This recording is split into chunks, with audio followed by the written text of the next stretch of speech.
سریا بیگم کے دل پر جیسے پہاڑ ٹوٹ پڑا تھا۔ اچانک کیا ہو گیا ان کو؟ اسد نے جمال خان کو سہارا دیا ہوا تھا۔ وہ اسے کمرے میں لٹا کر سریا بیگم کو بتا رہا تھا کہ اچانک صاحب کو سینے میں درد اٹھا اور وہ بے ہوش ہو گئے۔ ڈاکٹر نے ہلکے پیمانے کا ہارٹ اٹیک بتایا ہے، لیکن صاحب اب خطرے سے باہر ہیں، بس کچھ دن گھر میں آرام کرنے کی ضرورت ہے۔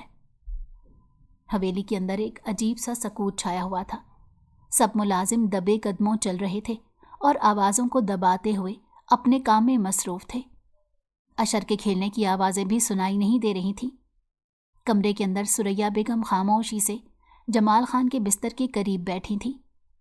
جمال خان کی طبیعت دن بدن بگڑ رہی تھی اور ڈاکٹر نے اب صاف کہہ دیا تھا کہ انہیں مکمل آرام کی ضرورت ہے۔ جمال خان نے کمزوری سے آنکھیں کھولی اور دھیرے سے کہا، سریا، مجھے ایسا لگتا ہے کہ شاید اب زیادہ وقت نہیں رہا۔ سریا بیگم نے فوراً ان کا ہاتھ تھام لیا اور دھیرے سے بولی، خدا نہ کرے آپ کی عمر بہت لمبی ہو۔ جمال نے ہلکی مسکراہٹ کے ساتھ کہا، دعا ضرور کرو لیکن حقیقت کو بھی سمجھو۔ کمپنی اور اشر دونوں کا خیال رکھنا بہت ضروری ہے۔ اسی وقت اسد کمرے میں داخل ہوا اور جھک کر بولا، صاحب جی، کیا آپ کی طبیعت کچھ بہتر ہے؟ جمال خان نے آہستہ سے کہا، اسد میں ٹھیک ہوں، لیکن کمپنی کے معاملات کی فکر لگی رہتی ہے۔ اسد نے فوراً کہا، صاحب آپ ان باتوں کی بالکل فکر نہ کریں، آپ کا ہر حکم میرے لیے زندگی کا مقصد ہے۔ کمپنی کے سارے معاملات میں سنبھال لوں گا، آپ صرف اپنے آرام کا خیال رکھیں۔ جمال نے کمزور لہجے میں کہا، اسد تم پر ہمیشہ مجھے بھروسہ رہا ہے اور آج بھی میں یہی چاہتا ہوں کہ اشر کے مستقبل کے لیے تم میرا سہارا بنو۔ اسد نے جلدی سے کہا، صاحب یہ آپ کا احسان ہے کہ آپ نے ہمیشہ مجھ پر اعتماد کیا۔ میں اپنی جان بھی دے دوں گا لیکن آپ کو کبھی شکایت کا موقع نہیں دوں گا۔ جمال نے نرمی سے کہا، مجھے یقین ہے تم میری عدم موجودگی میں سب سنبھال لو گے، لیکن اسد، اشر کے معاملے میں ہمیشہ خیال رکھنا، وہ بہت چھوٹا ہے اور اسے تمہاری رہنمائی کی ضرورت ہوگی۔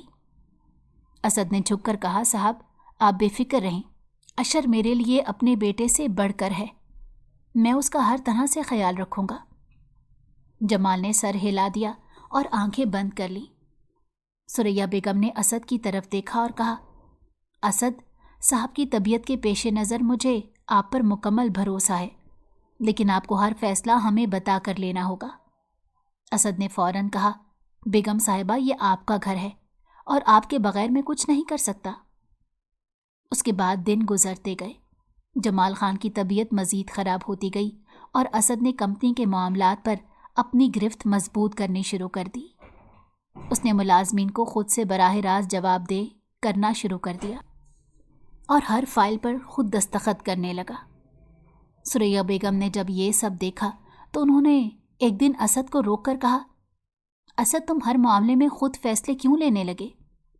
اسد نے نرمی سے جواب دیا، بیگم صاحبہ میں صرف کام کی رفتار بڑھانے کی کوشش کر رہا ہوں تاکہ صاحب جی کو کوئی پریشانی نہ ہو۔ سریا بیگم نے گہری سانس لے کر کہا، لیکن یاد رکھو کہ یہ سب فیصلے ہمیں بتا کر کیے جائیں۔ اسد نے جلدی سے کہا، جی بیگم صاحبہ، جیسا آپ حکم دیں گی ویسا ہی ہوگا۔ لیکن جیسے جیسے وقت گزرتا گیا، اسد کی خود مختاری بڑھتی گئی۔ وہ کمپنی کے معاملات میں مزید مضبوط ہوتا گیا اور اپنے فیصلے بغیر مشورے کے کرنے لگا۔ اس کی چاپلوسی اور خوشامد کی وجہ سے سریا بیگم کو شک ہونے لگا کہ کچھ نہ کچھ گڑبڑ ضرور ہے، لیکن وہ جمال خان کی بگڑتی طبیعت کی وجہ سے کچھ نہ کہہ سکی اور بس خاموشی سے سب دیکھتی رہی۔ جمال خان بستر پر نیم دراز تھے، ان کی آنکھوں میں تھکن اور چہرے پر گہری سنجیدگی تھی۔ قریب ہی ایک میز پر فائلوں کا انبار پڑا ہوا تھا اور ان کے برابر میں بیٹھے اسد نے ان فائلوں کو ترتیب دینے میں اپنی پوری توجہ مرکوز کر رکھی تھی۔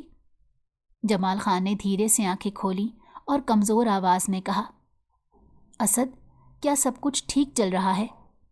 اسد نے فوراً چوکنا ہو کر کہا، جی صاحب سب کچھ ٹھیک ہے، آپ کو کسی بھی بات کی فکر کرنے کی ضرورت نہیں۔ جمال خان نے آہستہ سے سر ہلایا اور کہا، مجھے اشر کی فکر رہتی ہے، وہ بہت چھوٹا ہے اور میرے بعد اسے سب کچھ سنبھالنے کے لیے وقت چاہیے ہوگا۔ اسد نے فوراً ان کی بات کاٹتے ہوئے کہا، صاحب، آپ کی زندگی میں ایسا وقت کبھی نہیں آئے گا۔ آپ ہمیشہ ہمارے ساتھ رہیں گے اور اشر کو اپنی رہنمائی دیتے رہیں گے۔ جمال خان نے ایک گہری سانس لی اور کہا، اسد، حقیقت کو جھٹلایا نہیں جا سکتا۔ میں دیکھ رہا ہوں کہ میری حالت روز بروز خراب ہو رہی ہے۔ مجھے اپنی ذمہ داریوں کا بندوبست کرنا ہوگا۔ اسد نے جلدی سے کہا، صاحب، آپ کے ہوتے ہوئے میں آپ کی جگہ لینے کا سوچ بھی نہیں سکتا۔ آپ کی موجودگی ہی ہماری طاقت ہے۔ جمال خان نے کمزور مگر گہری نظر سے اسد کو دیکھا اور کہا، اسد، تم میرے ساتھ ایک عرصے سے ہو۔ تم نے ہر مشکل وقت میں میرا ساتھ دیا ہے۔ میں چاہتا ہوں کہ میرے بعد اشر کا سہارا تم بنو۔ اسد نے فوراً انکار کرتے ہوئے کہا، صاحب، یہ میرا حق نہیں ہے، یہ سب کچھ اشر کا ہے۔ جمال خان نے نرمی سے کہا، ہاں، یہ سب کچھ اشر کا ہی ہے، لیکن جب تک وہ بڑا نہیں ہوتا تب تک اسے سنبھالنے کی ذمہ داری تمہارے کاندھوں پر ہوگی۔ اسد نے جھک کر عاجزی سے کہا، صاحب، میں آپ کے اعتماد کے قابل نہیں ہوں۔ آپ جو کہیں گے وہی کروں گا، لیکن میں یہ سب کچھ سنبھالنے کے قابل نہیں ہوں۔ جمال خان نے اس کے کندھے پر ہاتھ رکھا اور کہا، اسد، میں نے ہمیشہ تم پر بھروسہ کیا ہے اور آج بھی کر رہا ہوں۔ تمہیں یہ ذمہ داری قبول کرنی ہوگی تاکہ اشر کو محفوظ رکھا جا سکے۔ اسد نے سر جھکاتے ہوئے کہا، جیسا آپ حکم دیں گے ویسا ہی ہوگا۔ جمال خان نے میز کی طرف اشارہ کیا جہاں ایک موٹی فائل رکھی تھی۔ اس فائل میں وہ تمام قانونی دستاویزات موجود تھیں جن پر جمال خان کے دستخط پہلے سے ہو چکے تھے۔ انہوں نے کہا، اسد، یہ تمام کاغذات مکمل کر لو تاکہ سب کچھ قانونی طور پر تمہارے نام ہو سکے اور اشر کے لیے کوئی مشکل نہ ہو۔ اسد نے فائل اٹھائی اور کہا، صاحب، میں ابھی وکیل کو بلا کر سب کچھ مکمل کروا لیتا ہوں۔ جمال خان نے کمزور آواز میں کہا، ہاں، جلدی کرو، وقت بہت کم ہے۔ کچھ دیر بعد وکیل کو بلایا گیا اور تمام کاغذات کی کارروائی مکمل کی گئی۔ اسد نے دستخط کرتے ہوئے دل ہی دل میں اپنی کامیابی کا جشن منایا، لیکن ظاہر میں وہ نہایت عاجز اور وفادار ملازم کی طرح پیش آیا۔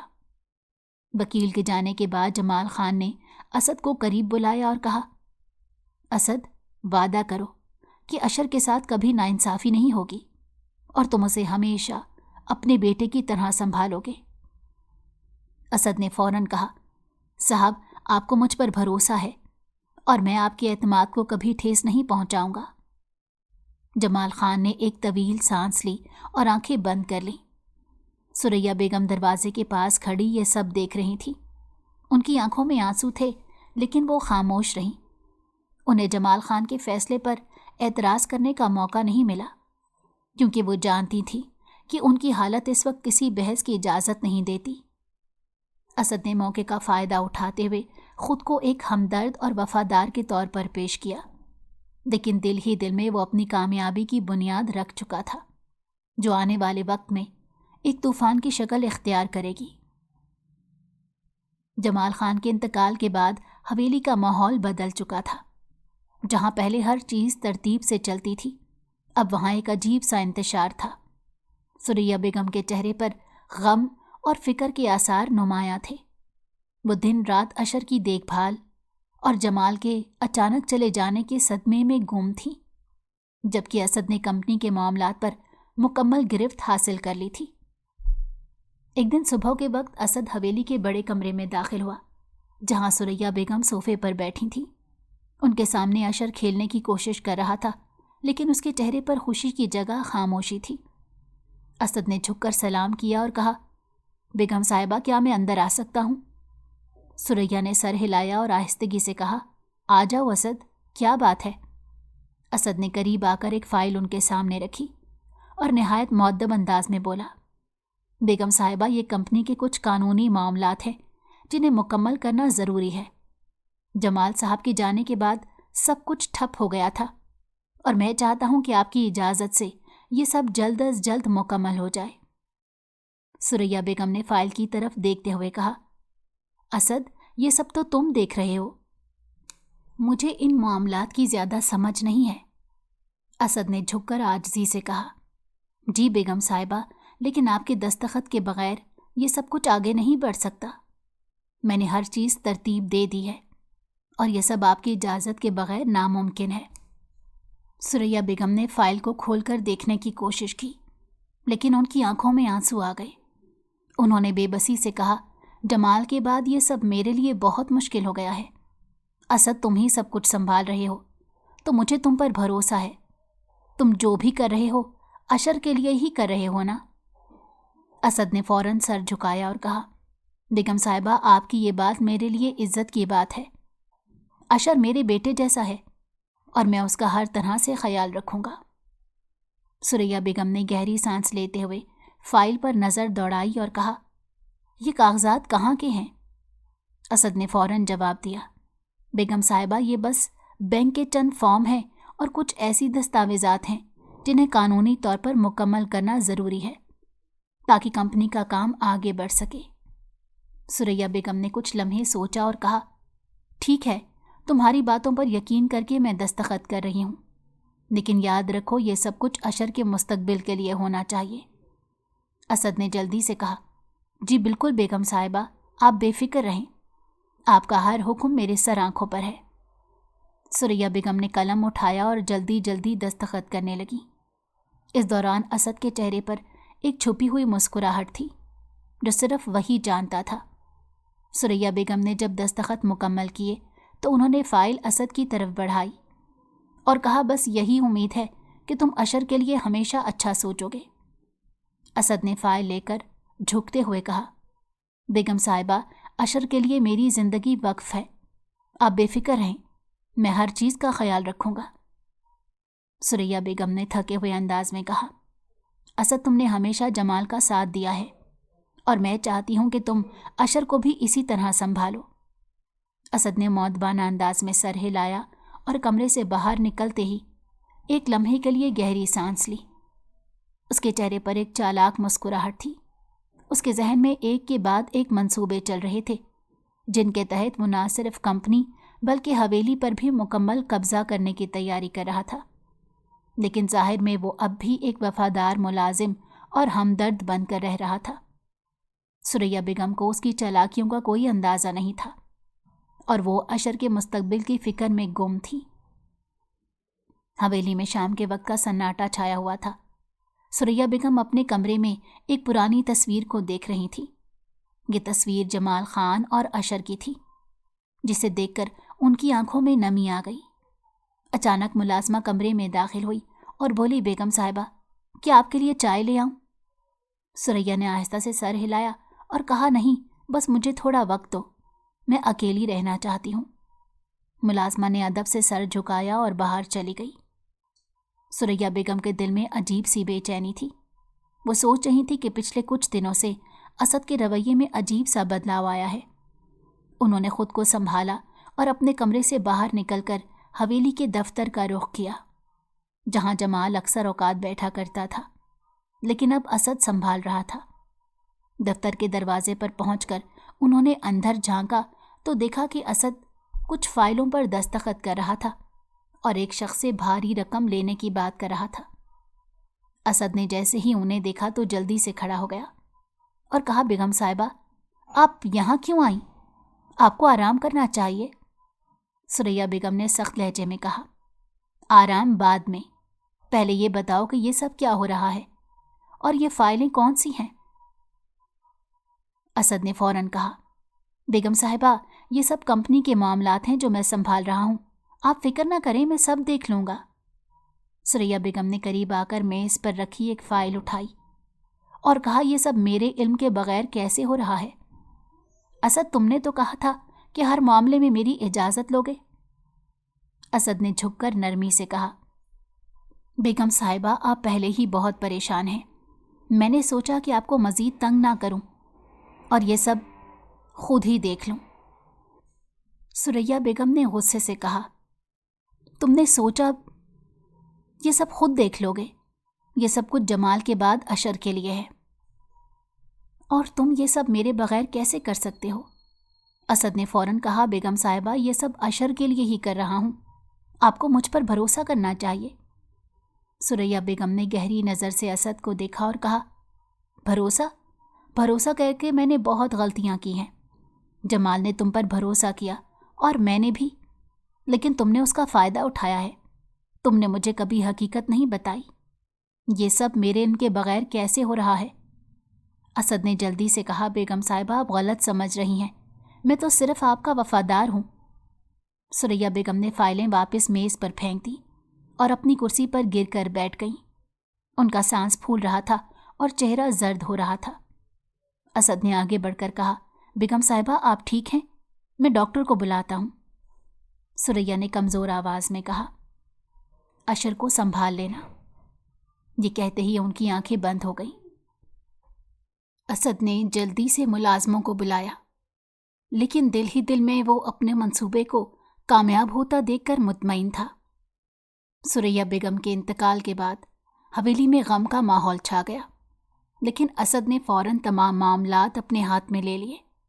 اشر کو تسلی دینے کے بہانے اس نے اسے اپنے قریب کر لیا اور دنیا کے سامنے خود کو ایک ہمدرد اور وفادار انسان کے طور پر پیش کیا، لیکن دل میں وہ جانتا تھا کہ اب اسے کوئی نہیں روک سکتا، اور اس نے مکمل طور پر حویلی اور کمپنی پر اپنی گرفت مضبوط کر لی تھی۔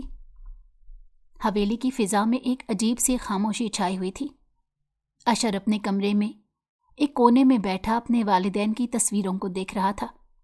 وہ تصویریں جو کبھی اس کے لیے خوشیوں کی علامت ہوا کرتی تھیں، اب اس کے لیے صرف درد اور تنہائی کا ثبوت بن چکی تھیں۔ اس کی آنکھوں میں آنسو تھے، لیکن وہ خود کو مضبوط ظاہر کرنے کی کوشش کر رہا تھا۔ اسی وقت دروازے پر ہلکی سی دستک ہوئی اور ایمل اندر داخل ہوئی۔ اس کے ہاتھ میں ایک کھلونا تھا جو وہ ہچکچاتے ہوئے بولی، اشر بھائی، یہ کھلونا آپ کے لیے لائی ہوں، شاید آپ کا دل بہل جائے۔ اشر نے غصے سے اس کی طرف دیکھا اور کہا، تمہیں کتنی بار کہا ہے مجھے بھائی مت کہو، اور یہاں سے چلی جاؤ۔ ایمل نے حیرت سے کہا، لیکن میں تو صرف آپ کو خوش کرنے کی کوشش کر رہی تھی۔ اشر نے سخت لہجے میں کہا، مجھے تمہاری کسی چیز کی کوئی ضرورت نہیں، اور تم یہاں دوستی کرنے آئی ہو۔ ایمل نے خاموشی سے کھلونا زمین پر رکھا اور کمرے سے باہر چلی گئی۔ وہ اپنے آنسو چھپانے کی کوشش کر رہی تھی، لیکن اشر کی نظروں میں صرف اپنے ماں باپ کا دکھ تھا۔ ایمل اسد خان کی بیٹی تھی، جو اب مستقل طور پر اپنی فیملی کے ساتھ اس حویلی میں بس چکا تھا۔ کچھ دیر بعد اسد کمرے میں داخل ہوا اور بظاہر ہمدردی سے کہا، اشر بیٹا کیا کر رہے ہو؟ مجھے لگا تم نے کچھ کھایا پیا نہیں۔ اشر نے تلخ لہجے میں کہا، مجھے کسی چیز کی ضرورت نہیں۔ اسد نے قریب آ کر کندھے پر ہاتھ رکھا اور کہا، دیکھو بیٹا، تمہارے بابا نے مجھ پر اعتماد کیا تھا۔ اشر نے فوراً کندھے سے ہاتھ جھٹک دیا۔ اسد نے مصنوعی ہنسی کے ساتھ کہا، بیٹا تم ابھی چھوٹے ہو اور باتوں کو نہیں سمجھ سکتے، وقت کے ساتھ سب کچھ سمجھ آ جائے گا۔ اشر نے غصے سے کہا، مجھے سب کچھ سمجھ آ چکا ہے۔ اسد نے ایک لمحے کے لیے اس کی آنکھوں کو دیکھا، جیسے وہ اشر کی باتوں کے پیچھے چھپے عزم کو سمجھ رہا ہو، لیکن اس بار اس نے کچھ نہ کہا اور خاموشی سے کمرے سے باہر نکل گیا۔ اشر دوبارہ اپنی تصویروں کی طرف دیکھنے لگا۔ وقت گزرتا گیا، اشر تنہائی اور دکھ کے ساتھ بڑا ہوتا گیا، لیکن دل میں انتقام کی آگ دن بدن بڑھتی رہی۔ اس کے دن حویلی کے دیگر بچوں کے ساتھ کھیل کود میں گزرتے، لیکن ہر لمحہ اس کے دل میں اپنے ماں باپ کا دکھ اور اسد سے نفرت کا احساس بڑھتا رہتا۔ خاص طور پر ایمل کی موجودگی اس کے زخموں کو مزید گہرا کر دیتی، کیونکہ ایمل کی معصومیت کے باوجود وہ اسے اسد کا عکس سمجھتا تھا۔ اشر اپنی عمر کے ساتھ مضبوط اور سمجھدار ہو چکا تھا۔ اس کے چہرے پر وہ معصومیت نہیں رہی تھی جو بچپن میں ہوا کرتی تھی۔ اس کو اپنی والدہ کے ساتھ ہونے والے اس رویے کی یادیں آج بھی تڑپاتی تھیں۔ وہ راتوں کو جاگ کر سوچتا کہ اسد نے کیسے اپنی میٹھی باتوں کے ذریعے اس کی ماں کو دھوکہ دیا تھا۔ اس کی ماں اکثر اسے کہتی تھی، بیٹا تمہیں سب کچھ سنبھالنا ہوگا، کیونکہ یہ دنیا ہر کسی کے لیے اتنی رحم دل نہیں ہوتی۔ لیکن ان کے یہ الفاظ اشر کے دل میں ایک زخم کی طرح تھے، جو اسے ہر لمحہ یاد دلاتے کہ وہ اس جنگ میں تنہا ہے۔ اب اس کی آنکھوں اور دل میں بدلے کی آگ تھی۔ اس کے ہر عمل میں ایک عزم تھا، اور وہ عزم صرف ایک چیز کے لیے تھا، اپنے والدین کے قاتلوں کو ان کے انجام تک پہنچانا۔ اس نے اپنی زندگی کا ہر لمحہ اسی مقصد کے لیے وقف کر دیا۔ دن رات وہ اپنے منصوبے بناتا اور ان پر عمل کرنے کے طریقے سوچتا۔ اشر نے خود کو ایک ماسٹر پلان کے ساتھ تیار کر لیا تھا۔ اس کے دماغ میں ہر قدم کی مکمل حکمت عملی تھی۔ اسے معلوم تھا کہ دشمن کو شکست دینے کے لیے اس کے قریب جانا ضروری ہے۔ اس نے فیصلہ کیا کہ وہ اسد کے سامنے ایک وفادار ساتھی کے طور پر پیش آئے گا اور اندرونی طور پر اپنی ساری جائیداد واپس لینے کے لیے کام کرے گا۔ ایک دن اشر نے اسد کے دفتر میں قدم رکھا۔ چہرے پر مسکراہٹ تھی اور لہجے میں دوستی کا رنگ تھا۔ السلام علیکم انکل، میں نے سوچا آپ سے ملوں اور پوچھوں کہ آپ کی طبیعت کیسی ہے؟ اسد نے مسکراتے ہوئے کہا، وعلیکم السلام بیٹا، خوش آمدید، تمہارا آنا ہمیشہ خوشی دیتا ہے۔ اشر نے شائستگی سے کہا، انکل میں نے سوچا کہ میں آپ کے کاموں میں کچھ مدد کر دوں۔ آپ نے مجھے ہمیشہ ایک بیٹے کی طرح سمجھا ہے، اس لیے میں چاہتا ہوں کہ آپ کے ساتھ مل کر کاروبار کو آگے بڑھاؤں۔ اسد نے حیرانی سے اشر کو دیکھا، لیکن جلدی سے اپنی حیرت کو چھپاتے ہوئے کہا، یہ تو بہت اچھی بات ہے بیٹا، اگر تم کاروبار میں دلچسپی لیتے ہو تو میں خوشی سے تمہیں شامل کر لوں گا۔ اشر نے مسکرا کر کہا، انکل میں نے آپ سے بہت کچھ سیکھا ہے اور اب چاہتا ہوں کہ آپ کی رہنمائی میں اپنے پیروں پر کھڑا ہو سکوں۔ اشر آہستہ آہستہ اسد کے قریب ہونے لگا اور کاروبار کے معاملات میں شامل ہونے لگا۔ وہ ہر موقع پر اسد کی تعریف کرتا اور اپنی وفاداری کا یقین دلاتا۔ اسد کے لیے اشر ایک قابل اعتماد شخص بن چکا تھا، لیکن اشر اندرونی طور پر اپنی جائیداد واپس لینے کے لیے قانونی اقدامات کر رہا تھا۔ وہ خفیہ طور پر وکلاء سے ملتا اور تمام ضروری دستاویزات تیار کرواتا۔ ایک رات کی تاریکی میں اشر اپنے کمرے میں بیٹھا تھا۔ اس کے ہاتھ میں اپنے والدین کی ایک پرانی تصویر تھی۔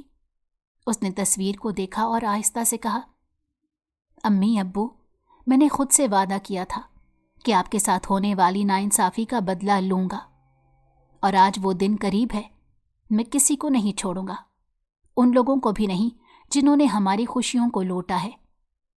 اس کے دل میں ایمل کا خیال آیا، ایمل جو ہمیشہ اس کے قریب رہنے کی کوشش کرتی، لیکن اشر نے کبھی اس کے لیے نرم گوشہ پیدا نہیں کیا، کیونکہ وہ اسے اپنے والدین کی موت کا سبب سمجھتا تھا۔ اسی رات اشر نے فیصلہ کر لیا۔ اس نے اپنے ایک قابل اعتماد دوست کو فون کیا اور کہا، سب تیاری مکمل ہے، مجھے ایمل کو یہاں سے لے جانا ہے۔ دوست نے حیرت سے کہا، اشر کیا تم واقعی یہ سب کرنے جا رہے ہو؟ اشر نے مضبوط لہجے میں کہا، ہاں، اب وقت آ گیا ہے کہ اسد کو اس کے کیے کی سزا دی جائے۔ رات کے آخری پہر اشر اس کے کمرے کے قریب پہنچا۔ اس نے کھڑکی سے جھانکا۔ ایمل گہری نیند میں تھی۔ اشر نے چپکے سے کھڑکی کا سہارا لے کر اندر قدم رکھا۔ اس نے ایمل کو جگانے کی کوشش کی، لیکن وہ جاگتے ہی ڈر گئی اور چیخنے کی کوشش کی۔ اشر نے فوراً اس کا منہ اپنے ہاتھ سے بند کر دیا اور سخت لہجے میں کہا، شور مت کرو ورنہ تمہارے لیے اچھا نہیں ہوگا۔ ایمل نے خوف سے اس کی آنکھوں میں دیکھا اور کانپتی ہوئی آواز میں کہا، اشر بھائی یہ کیا کر رہے ہیں؟ اشر نے غصے سے کہا، میں تمہارا بھائی نہیں ہوں، یہ لفظ دوبارہ مت کہنا۔ اشر نے ایمل کو زبردستی اپنے ساتھ لے جانے کی کوشش کی۔ ایمل نے مزاحمت کی، لیکن اشر کی مضبوط گرفت کے آگے وہ بے بس ہو گئی۔ وہ اسے ایک ویران جگہ پر لے گیا جہاں پہلے سے سب انتظام کیا جا چکا تھا۔ ایمل نے روتے ہوئے کہا، اشر یہ سب کیا ہو رہا ہے؟ اشر نے سرد لہجے میں کہا، جو کچھ ہونا تھا وہ ہو چکا، اب تمہیں میرے ساتھ نکاح کرنا ہوگا۔ ایمل نے حیرت سے کہا، یہ کیسے ممکن ہے؟ اشر نے کہا، یہ سب ممکن ہے اور تمہارے بابا کو یہ دھچکا لگانا ضروری ہے۔ ایمل نے روتے ہوئے کہا، لیکن کیوں؟ اشر نے غصے سے کہا، کیونکہ یہ وہی لوگ ہیں جنہوں نے میرے والدین کی زندگی برباد کی تھی۔ میں تمہارے ذریعے انہیں بتاؤں گا کہ ان کے کیے کا انجام کیا ہوتا ہے۔ ایمل نے مزید کچھ کہنے کی کوشش کی،